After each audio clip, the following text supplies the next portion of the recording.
There we go. So, yes, and Matthew, thank you for inviting me to speak, because originally this was an invitation for Matthew to come along and speak at a Sooner Safe Happier meetup, and then Matthew kindly reached out and asked me if I'd like to present with him. So, Matthew, thanks for the invitation to speak at a Sooner Safer Happier meetup. I appreciate it. A little bit about me. I have most of my career has been in financial services. I've started out working with what today we call agile and lean ways of working in the context of product development in the early 1990s. 7 years before the Agile Manifesto, my first role, we were in a multidisciplinary team delivering value on a regular cadence. So for me, a lot of this is back to the future. It's kind of how I've always worked. And during the course of my career, I've taken teams on the journey from traditional ways of working to working with agility, multidisciplinary teams, delivering value frequently with customer proximity. And that led to me leading ways of working across Barclays Bank. I made loads of mistakes, got things wrong, and some of those mistakes and learnings from other people, about 40 other organizations, went into the book, Sooner Safer Happier, which is a collection of patterns and anti-patterns for business agility. And now I work across industry sectors, helping organizations improve their outcomes. Currently have about 50 organizations in the network, either working with or regularly talking to. So that's me. And I'm generally known for co-authoring the book Team Topologies. That was back in September 2019. So that's 4 years and like 4 weeks, I think it is now, since the book was published. The book has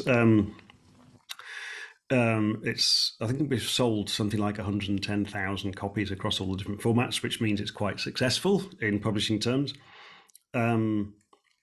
My background is actually in engineering. So I'm a chartered engineer and have been working and building mostly software systems since 2001.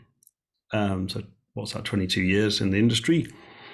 But in Team Topologies, we're bringing in perspectives from a wide range of different disciplines, including neuroscience, so how the brain works, and music, and ecosystems as well.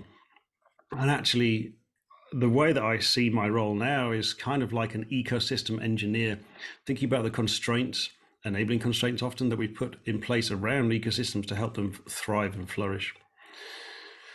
So that's me, and we'll discover more as this session goes on. This is what the talk today will look like, basically 4 parts. We'll look a little bit initially about what are Team Topologies and Better Value Sooner Safer Happier. We'll explore why do we even care about this stuff at this point in time. We'll then go on to explore some patterns and anti-patterns for working in this kind of way, and then finally look at some real-world examples. So first of all, what are Team Topologies and Better Value Sooner Safer Happier? What I've come to realize is that Team Topologies is really a set of constraints to encourage emergent behavior for fast flow. It's not a framework, it's not a prescriptive way of doing software delivery. It's actually bigger than that. It's got a wider scope, and it applies to multiple different kind of contexts in knowledge work, including legal services, education design, healthcare even. A whole lot of organizations outside of IT are using Team Topologies to help them think through their team interactions and the way in which work and information flows. Some of the constraints I've listed on the next slide here. So we've got 4 team types. We've got 3 team interaction modes, the ways in which teams can interact. And we've got some fundamental primary design considerations, things like fast flow, team cognitive load, what we call thinnest viable platform, which is a construct to enable flow and reduce cognitive load. And fundamentally, at the heart of Team Topologies is really empowering teams to adjust boundaries to enhance flow. So these are all kind of constraints that help useful and healthy kind of behaviors to emerge in the context of fast flow. And what is Better Value Sooner Safer Happier? Sooner Safer Happier is a collection of anti-patterns, patterns, and principles for business agility, for improving how you do what you do. I like the language of anti-patterns and patterns because there is no one size fits all. There is no playbook. There is no cookie cutter approach. Every organization is unique. Every organization is a complex adaptive system. And so anti-patterns are approaches that generally make a hard job harder. They give you a headwind. So why would you? And patterns generally will make a hard job slightly less hard. They give you a tailwind. And the key point there is it's still a hard job, because this is about human behavior and about behavior change, improving how we do what we do to get better outcomes. And then principles are context agnostic. They are guiding principles which apply across contexts. And so that's what Sooner, Safer, Happier is. It's a collection of things that will probably not work and approaches that will probably work. Again, not one size fits all. There will be some fairly edge cases or unique cases where what's an anti-pattern for most organizations might actually be a pattern for one organization, which perhaps has got 3 months of cash flow left and might need to take a slightly different approach. But these are repeating. These have been seen in the wild a number of times. And a quick summary, kind of the headline patterns. The first one is to focus on the outcomes. For example, better value, sooner, safer, happier. I'm going to explain what those words mean. The second one is achieve big through small, not big through big. So the pattern here is to think big, start small, learn fast, because it's a complex adaptive system, because the future is unknowable. The only way we can learn is by doing. And humans embrace change in an S-curve. You have to keep the gradient to change low to start with. Pattern number 3 is invite over inflict, or inspire over inflict. One size doesn't fit all. We need to appeal to intrinsic motivation rather than force extrinsic motivation. Diffusion of innovation curve, Everett Rogers, 1962, 508 studies went into that. You've got your innovators, your early adopters, your early majority, your late majority, and then your laggards. The pattern, start with your innovators. Number 4 is leadership behavior will make it or break it. In particular, 3 key behaviors. Number 1, be a role model the behaviors that you expect to see in other people. Number 2, nurture a culture of psychological safety, be intentional about not having a culture of fear. And number 3 is an emergent mindset, which means acknowledging that the future is not knowable, with a focus on outcome hypotheses and experiments and minimizing time to learning, as opposed to putting together a Gantt chart at the point of having learned the least with a delivery in 18 months' time. Number 5 is build the right thing. So this is the pivot from output to outcomes. This is nested OKRs are a good approach. And it's about the soonest time to value. Value streams, multidisciplinary teams at scale help to optimize for time to value as well as for happiness and engagement. The next one is build the thing right. So this is the word safer. This is minimal viable compliance. And this is context sensitive guardrails. This is having both speed and control, not speed out of control, fragile rather than agile, and not control with no speed. It is possible to have both. That's quite a deep topic, that one. And then the next one is continuous improvement. Go slower to go faster, or you'll go slower. There has to be an incentive in an organization to continuously improve. So these are some of the key patterns. And then finally, create a learning organization. Impediments are not in the path, impediments are the path. Everybody's job at every level is to go from impediment to impediment to impediment. The theory of constraints: identify your biggest impediment to the flow of value or to your outcomes, alleviate it so it's no longer the bottleneck, and the bottleneck has now moved, repeat. And that could be to do with how people are teaming, how people are organizing themselves. And you're never done improving. So Peter, we'll take questions at the end. Thank you for putting your hand up. And so that's kind of the macro level summary of the key patterns and anti-patterns for improving ways of working. And obviously there's much more detail. Matthew.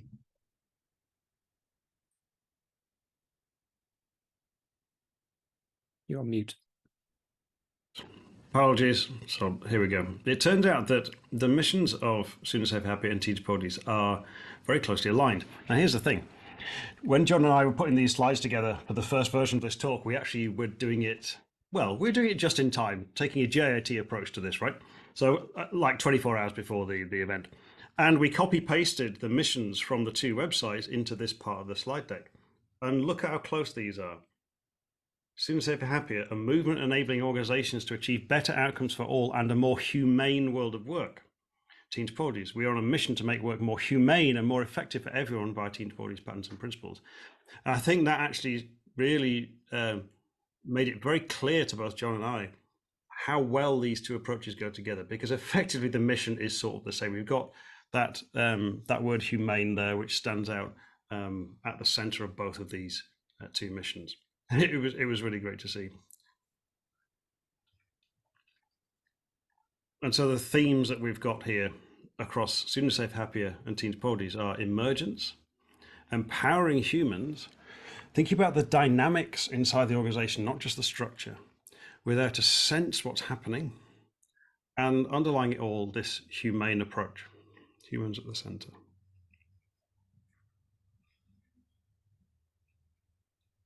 So why does it seem that every organization on the planet is on this journey?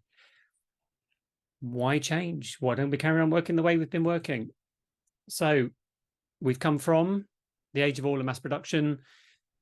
Carlota Perez has written about technological revolutions. Every 50 to 60 years, there are repeating technology-led revolutions, starting in 1771, the first industrial revolution, then the age of steam and railways, then the age of electricity and heavy engineering, then the age of oil and mass production, and now we're in the age of digital.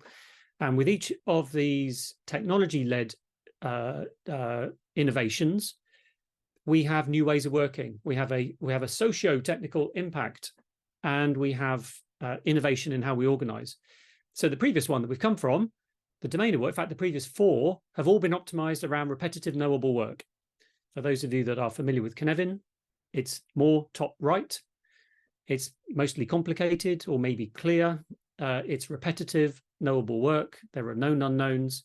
So that picture in the top left, that's the first Ford factory in Detroit. And those people are just making a wheel day in, day out. And in the first Ford factory, more than 50 languages were spoken. And it didn't matter that more than 50 languages were spoken without a common language, because people didn't need to collaborate.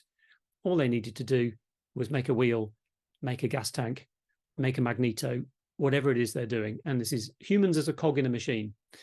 And this is where we have, going back to 1771, with the first industrial revolution and the first factory system. So Richard Arkwright, this is where we have division of labor and specialization and work passing at scale with extreme specialization. And that obviously has had a hangover into our current ways of working. However, the domain of work has radically changed, because now we're in the age of digital. Increasingly, the work that we humans are doing is unique and unknowable. We have computers which can automate the physical work. Think of the red robots on the assembly line at Tesla. Elon Musk realized he put too many red robots in, because the red robots at this moment in time can't continuously improve. I'm sure that will change quite quickly. So he took some red robots out to have more humans in, because the humans can do the continuous improvement. Think of knowledge work, applying for insurance, applying for a bank account, applying for a loan. It's all automated. It's all online. No humans are involved. Mostly no humans are involved. Booking a flight, changing your flight, pretty much all automated.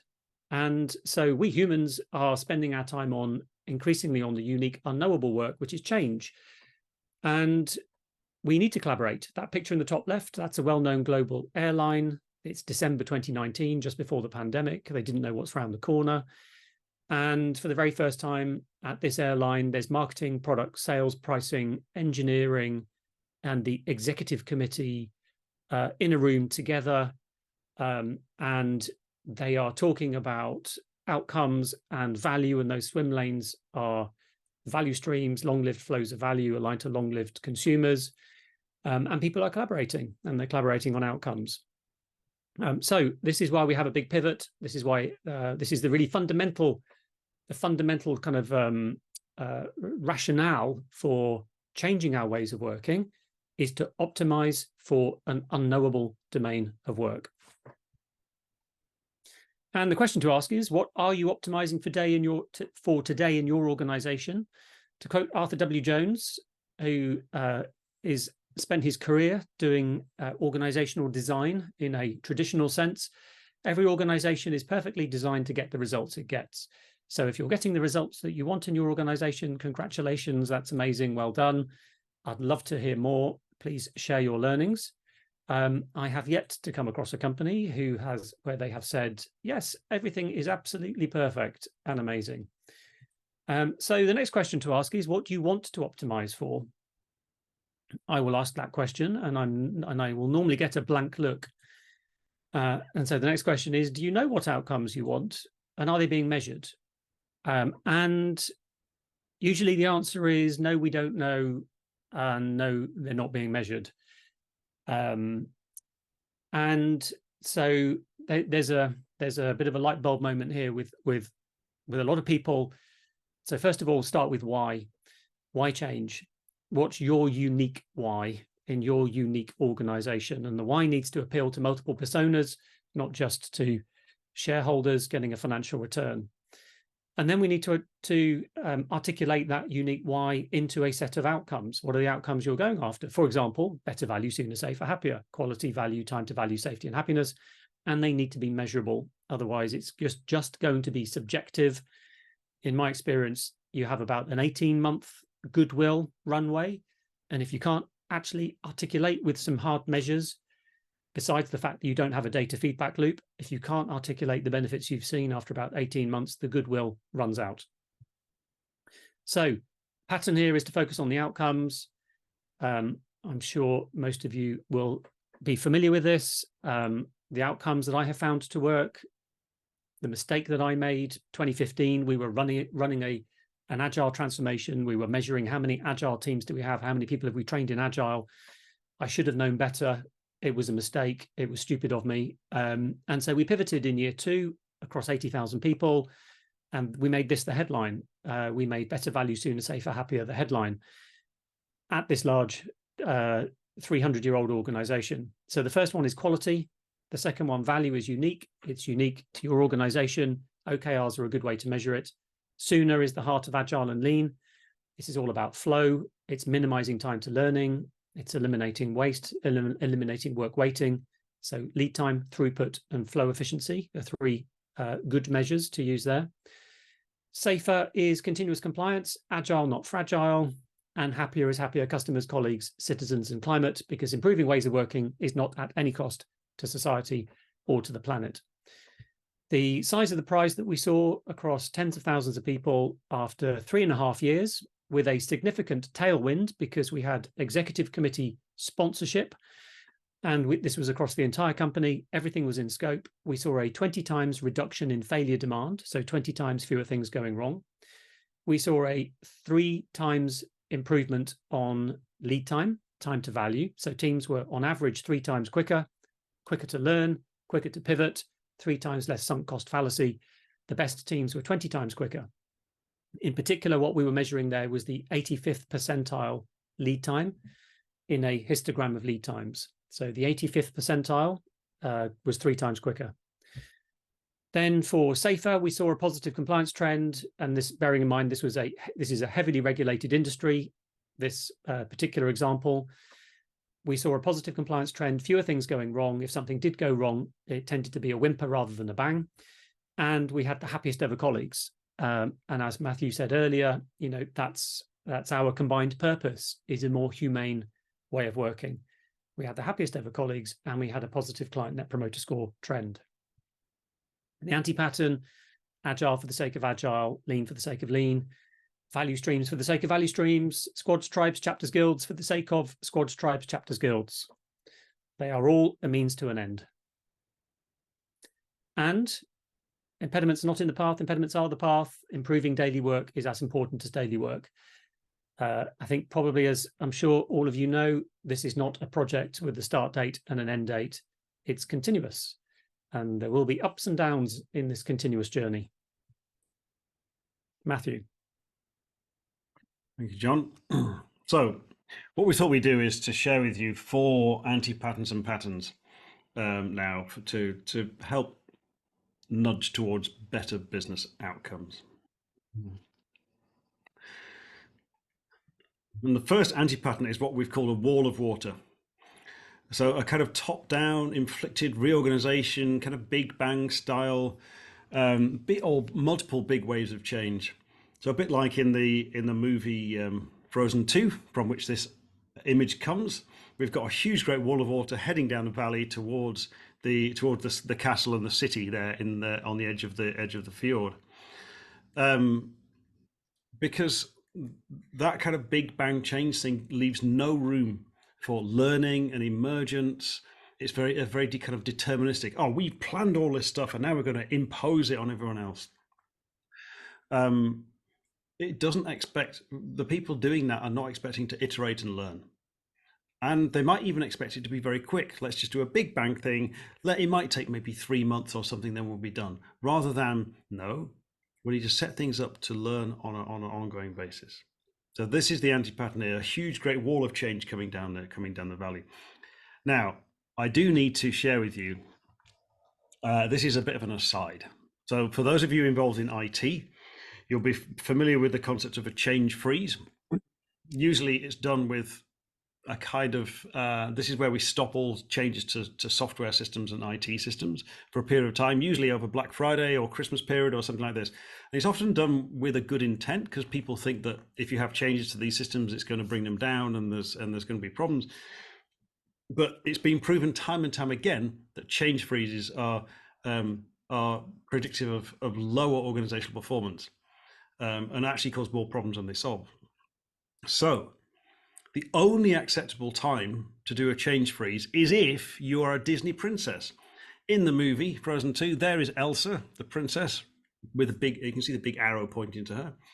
At some point, she actually saves the city by doing this big freeze, and all the water freezes, and she manages to stop the castle and the city getting destroyed. But you can only do a change freeze if you're a Disney princess. I thought it was kind of worthwhile pointing that out.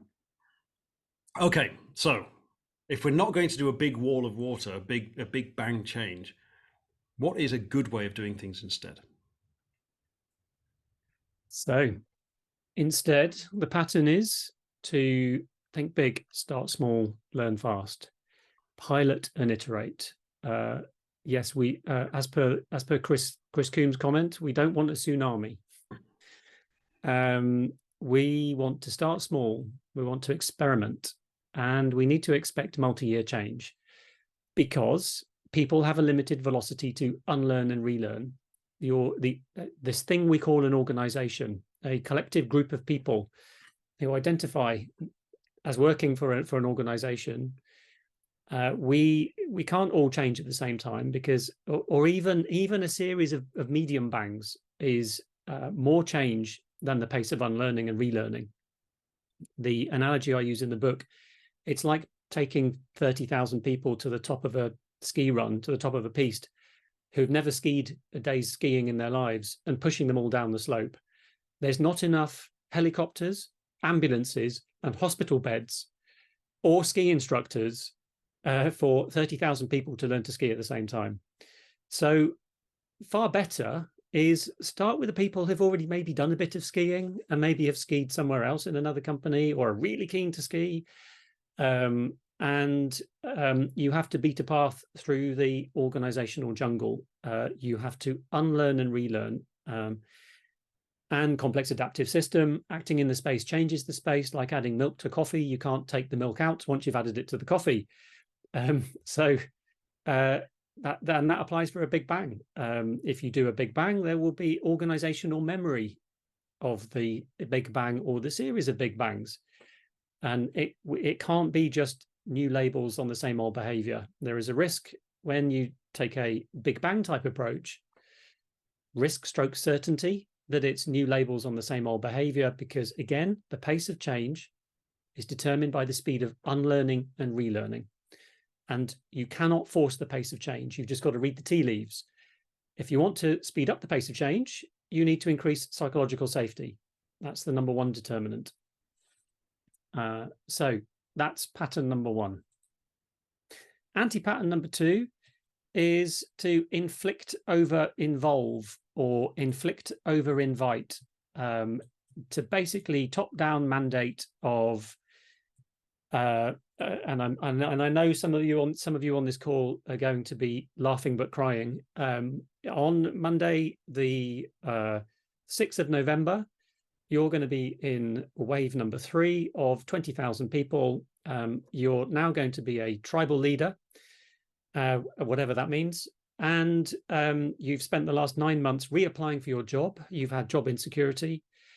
There's been a lot of competition for the job title of tribal leader. You don't know why, but it sounds like it probably comes with power, and it probably comes with money, and it sounds important. So therefore, I want to be a tribal leader, even though I don't really know what that means. And in the meantime, you've got 9 months of job insecurity, and you don't know whether you're staying, you don't know whether you're coming. So you might just go and see what else is in the job market. I have yet to see an approach like that work. There might be some edge cases, like I said, where if you've got 3 months of cash flow left and you're going to go bust, maybe it's a all or nothing type play. I have not yet seen a big bang example that has gone well. If anyone knows a big bang example that has gone well, I'm all ears. There are some well-known public cases that have not gone well. And it's also about people creating their own destiny and creating their own future, and people should be involved. So it's not, I don't even like the term org design, because it sounds like it's being designed for people by somebody else. It's how people all choose to organize themselves is the environment we need to create. So the anti-pattern here is mandated value streams, squad tribes, chapters, guilds, crews, fleets, diamonds, circles, whatever language, with no team involvement. Matthew, what's the pattern? The pattern here is not just involving teams into kind of discussing who wants to be a tribe leader or what have you, but actually it's even more than that. It's use the insights of people inside the organization who have been there maybe 15 years or 3 years or just 2 weeks, but use their insights and awareness about the nature of the problem space, the nature of the business domain, the nature of how the data flows, the nature of particular customer challenges, or whatever it is, whatever place you're operating in. But use the insights from all of these people who are working there, see those people as being valuable, and use those insights to, combined with some group-friendly techniques, use those insights in a group context to find out where those boundaries should sit. Because yes, we've got an idea of the kind of end-to-end value streams, but actually there's quite a lot of important detail at at a low level, at a team kind of level, and using some techniques to help adjust those boundaries for flow is what we want to do. We want to embed that awareness, use the awareness that's already there in the organization, sense where those boundaries should be, and set things up so that we're continually adjusting those boundaries over time. That's the kind of, if you think about it, we had continuous integration from when 2003, continuous delivery from 2010. We've got things like continuous compliance from around about 2018. What we're talking about now is really building on all of that continuous aspect, those continuous practices. We're now talking about continuous adjustment of responsibility boundaries to enable good flow of value. And we're now starting to have the practices and techniques and language and so on available to help us do exactly that.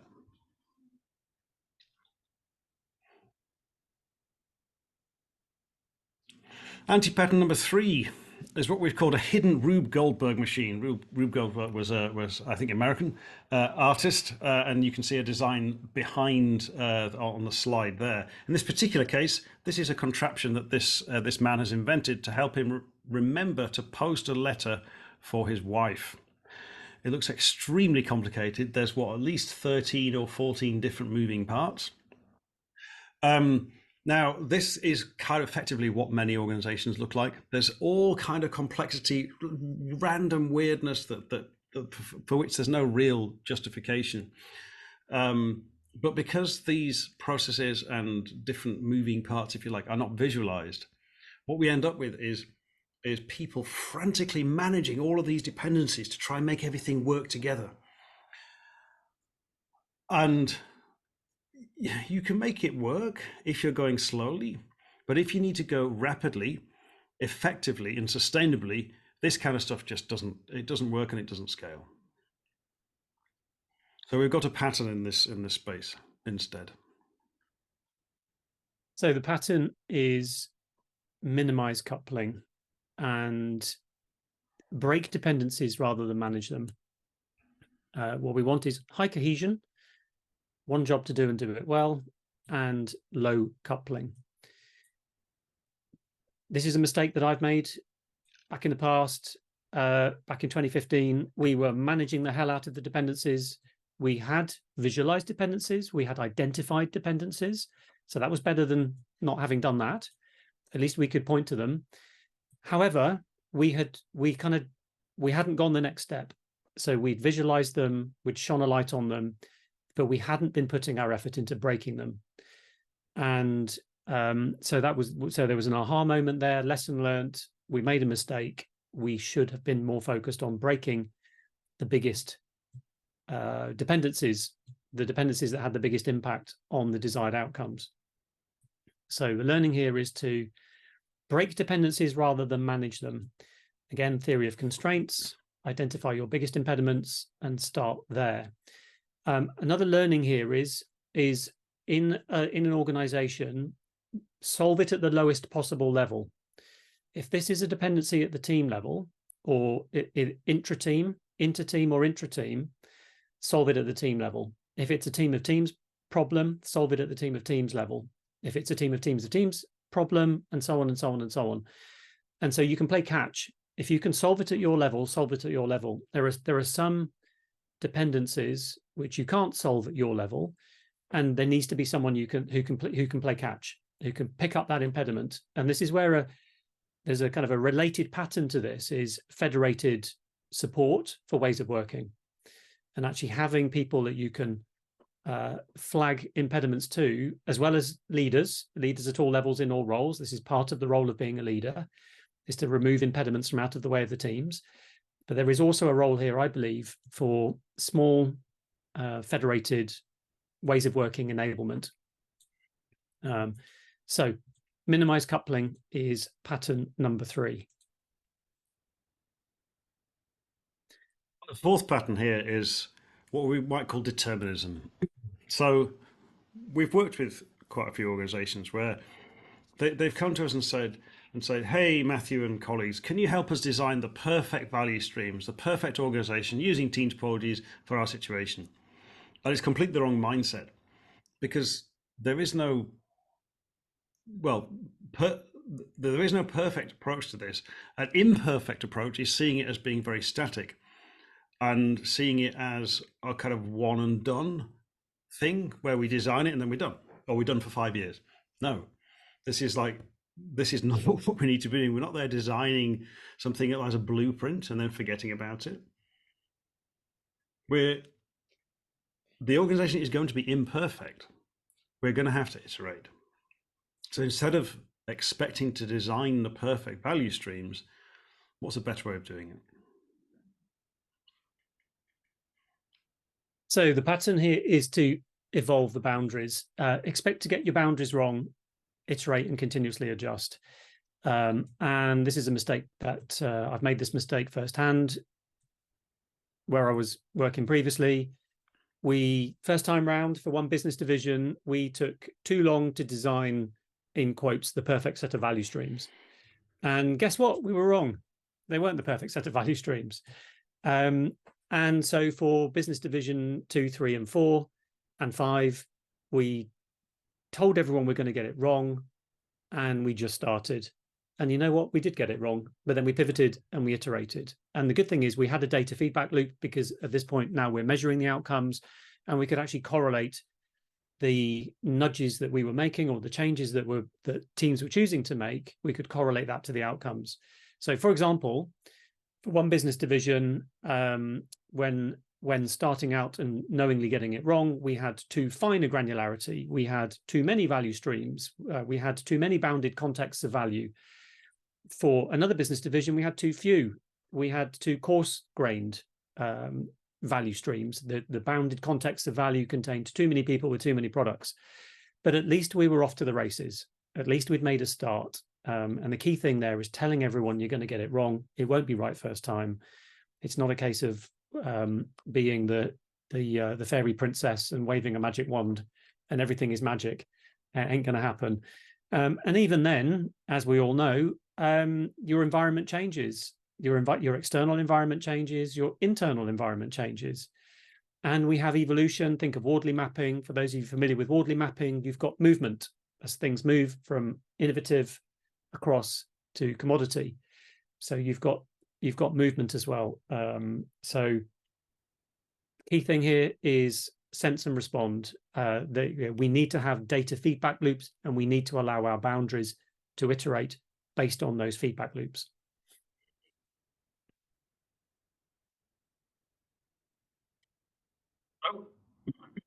In summary of this little section here, we started with focus on outcomes. We also looked at this. Another pattern is to pilot and iterate.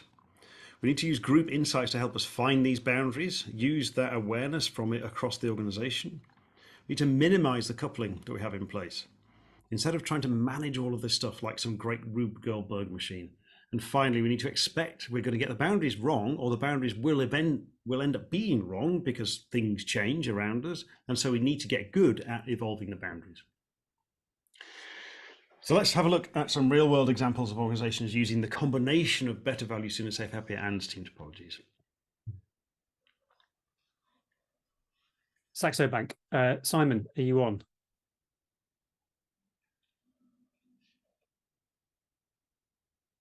I'm guessing Simon Rohrer is not on. He's not. Thank you. Simon has a close family member visiting him at the moment. So I wasn't sure if he was going to turn up to talk to this. Simon's done a few talks recently at conferences, and Simon is also, as a co-author of Sooner, Safer, Happier. Simon is also leveraging Team Topologies for the work that he's currently doing at Saxo Bank. There's a link to one of Simon's talks there. I'd also recommend checking out the talk that Simon gave a couple of weeks ago, Agile Architecture. That's one that's 2 weeks old. It's worth checking out as well. So at Saxo Bank are leveraging the learnings from Team Topologies, the enabling constraints from Team Topologies, and also the principles and patterns from Sooner, Safer, Happier. The next example we've got is the pensions regulator. It's a UK government department. And they've been specifically using, so we've been working with them for a little while. They specifically use one of those group discovery techniques for finding good boundaries. And that particular technique is called user needs mapping. If you search for that, you'll find some stuff online. And it's a really powerful technique for talking through where the team boundaries might sit. And it helped them to focus on applying some user centricity to their internal platforms. In addition, they use some of the Sooner, Safer, Happier antipatterns to help recognize the problems that they're currently having, help them to work towards better ways of better approaches. The next example is John Deere. So Matt and Amy spoke at the DevOps Enterprise Summit in Las Vegas, which was about 3 weeks ago. They spoke the year before. They also spoke at the virtual one. John Deere are doing great things. I'm really impressed with the journey that they're on. I recommend checking out some of the conference talks that Matt has delivered. If you go to IT Revolution, search for the DevOps Enterprise Summit, you'll be able to find it. You'll need to register with your email address to be able to watch the video. I think the first 10 views are free, if I remember correctly. And so John Deere are utilizing the learnings from Team Topologies and Sooner, Safer, Happier. They are taking inspiration from Team Topologies in terms of the team types and the platform principles. And from Sooner, Safer, Happier, they are absolutely focusing on the outcomes, kind of central to their improvement in terms of quality, value, time to value, safety, and happiness being the measures of improvement, the measures of success. and they're applying the principles and the patterns. And John Deere have been doing this at scale, and they've been doing it over, I think, about four or 5 years now. And I think they're doing a great job. We were particularly interested recently to hear of a program office in the US Air Force. So this is a military context. And the Team Topologies book was given to all the program heads in this particular office. It's provided now a common language and mental model across the civilian people in the organization, the military people in the organization, and the contractors in the organization as well, which has been hugely helpful to provide some kind of alignment on ways of thinking about the challenges that they have. And from Sooner Safer Happier, they've been treating the antipatterns as kind of guideposts, things to avoid. And also this the recommendation to focus on outcomes via OKRs is something that they've been using there. We're hoping at some point to be able to get more detail on this, but at the moment, as you might imagine, it's a little bit sensitive as a kind of a military context. But we're hopefully at some point in the future we might be able to share more details about that. Aleph Education, based in the Middle East, they're using both Team Topologies and Sooner Safer Happier again. Team Topologies particularly, they're using the principles around reducing dependencies via better team design and treating cognitive load as a key design principle for the architecture of systems and teams. From Sooner Safer Happier, again, they're focusing on outcomes via OKRs. They've also taken inspiration to focus on team health and quality and compliance, and applying the patterns bit by bit. A consulting organization now, KPMG Switzerland, they've actually spoken at least twice at DevOps Enterprise Summit. So the link here in the slide is to one from, I think, earlier this year, but they actually spoke just like a couple of weeks ago. So that's actually an updated version of their story that includes Sooner Safer Happier, Team Topologies, specifically from Team Topologies, platforms of product practices have come to the fore, along with being the fact that their teams are now organizing kind of business aligned portfolios. And Sooner Safer Happier is like right at the core of their approach there. Helps them to focus on outcomes, helps them to think about ground up change with communities. So avoiding that big bang thing and taking the learning at a human centric pace. Finally, I think, if I'm right, we've got an example from an advertising organization called Adavinta. They've been doing some amazing work, actually. I had a call with them a month or so ago, and they've been building some internal tools that actually help to track certain kind of metrics, in particular the 4 key metrics from Accelerate or Dora. They've got their internal tool that's a screenshot here that shows that in practice, which is actually quite nice. I've tried to persuade them to open source it, but we'll see what happens. Team Topologies has provided Adavinta a common language and terminology, in particular thinking about how to use platforms in a Team Topology sense to enhance flow and reduce team cognitive load. And Sooner Safer Happier has helped them to focus on flow efficiency. And actually they took some inspiration from Sooner Safer Happier to assess team happiness. They originally did like an internal version using the Dan Pink autonomy, mastery, purpose principles, and then they've actually moved to a kind of SaaS hosted tool since then. But that's part of that Sooner Safer Happier approach. So in summary, number 1, focus on the outcomes, not on output or not on a thing for the sake of a thing. Number 2, pilot and iterate, because complex adaptive systems, because we need to learn, because it's unknowable. Number 3, use group insights, help people create their own future rather than inflicting it upon them. Number 4, minimize coupling, break dependencies rather than just manage them. And number 5 is evolve boundaries. Boundaries will continue to evolve. It's not a one-off and done, and it won't be right first time. So we also need a data feedback loop as well to know whether we are improving in the direction that we want to improve. So those are some of the key, that's a key summary, some of the key learnings. Again, the themes here are emergence, empowering humans, dynamics, sensing, and humane. One of the earlier questions in the chat was what do you mean by the word humane? The word humane means that you are the opposite of inhumane. So inhumane is you're a cog in a machine, and we don't care about you. We don't care about how you feel. We don't care about your work. Go all the way back to 1771. We had 7-year-olds who were working 14-hour shifts and being physically beaten if they fell asleep. That's the opposite of humane. Instead, we want empathy and kindness and engaged people, because we spend so many hours at our place of work, whether it's at home or in an office or both. We want people to enjoy their work. We want to have humanity. And that's, like I said, that's my purpose, because I have experienced firsthand inhumane ways of working, not quite like 1771, but still, previously demoralizing ways of working. So much more engaging and rewarding to create humane ways of working. But just as a reminder, Team Topologies ultimately is a set of constraints to encourage emergent behaviors for fast flow.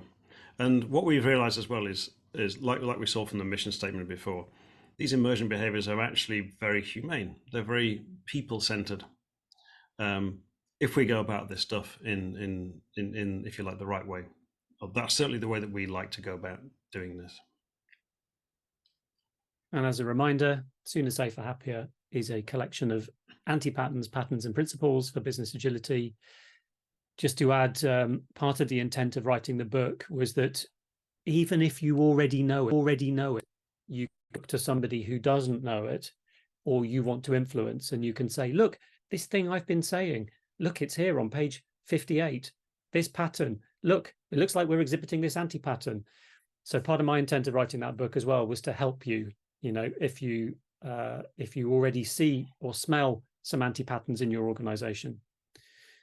So enjoy the journey, because you never reach the destination, and let us know how you get on. Thank you very much. Thank you, everyone. Looking forward to the questions and discussion.